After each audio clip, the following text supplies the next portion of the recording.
Hello అండి, నేను doctor Soumya, consultant 39 fertility centre Rajahmundry branch. ఈ రోజు మనం diagnosis of polyp and fibroid గురించి తెలుసుకుందామండి.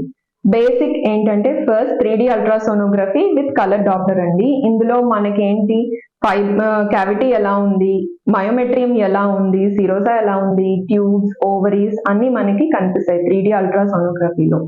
ఇందులో పాలిప్ ఏమైనా ఉందా క్యావిటీలో, లేదా ఫైబ్రాయిడ్ ఏమైనా ఉందా క్యావిటీలో కానీ, మయోమెట్రియంలో కానీ, లేదంటే any other pathologies can be identified.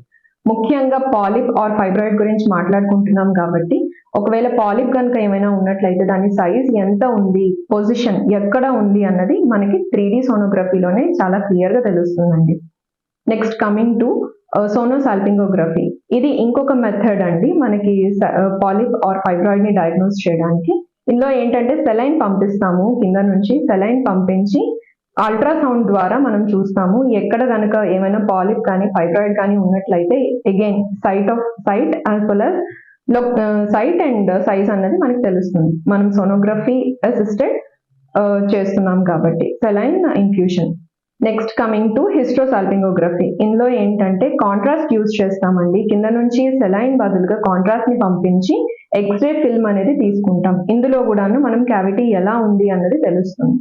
Next హైకోసీ అంటే కాంట్రాస్ట్ యూజ్ చేసి అల్ట్రాసౌండ్ గైడెడ్ గా మనం చూస్తాం. ఇందులో మనము ఎక్స్రే కానీ, రేడియేషన్ ఎక్స్పోజర్ కానీ పేషెంట్ కి ఏమీ ఉండదు. బట్ రియల్ టైమ్ ఇమేజింగ్ దీని వలన ఏంటంటే క్యావిటీలో ఉన్న pathologies as well as tubes లో ఉన్న పెథాలజీస్, ట్యూబ్ అంటే ఫెలోపియన్ ట్యూబ్, చాలా క్లియర్ గా తెలుస్తుందండి. And one more thing is like diagnostic hysteroscopy. ఇందులో డైరెక్ట్ గా కనుక మనం స్కోప్ ని గర్భసంచిలో పంపించి పెథాలజీస్ ఏమున్నాయో అవి ఐడెంటిఫై చేస్తాం. ఎంఆర్ఐ ఇస్ లాస్ట్ ఆప్షన్ అండి for staging of the fibroids. Figo staging అని అంటాము. Ultrasound as well as MRI use చేసి మనము ఫైబ్రాయిడ్ ఎక్కడైతే ఉందో లొకేషన్, సైజ్ ఇదంతాను క్లియర్ గా స్టేజింగ్ అనేది చేసుకుంటామండి. Thank you.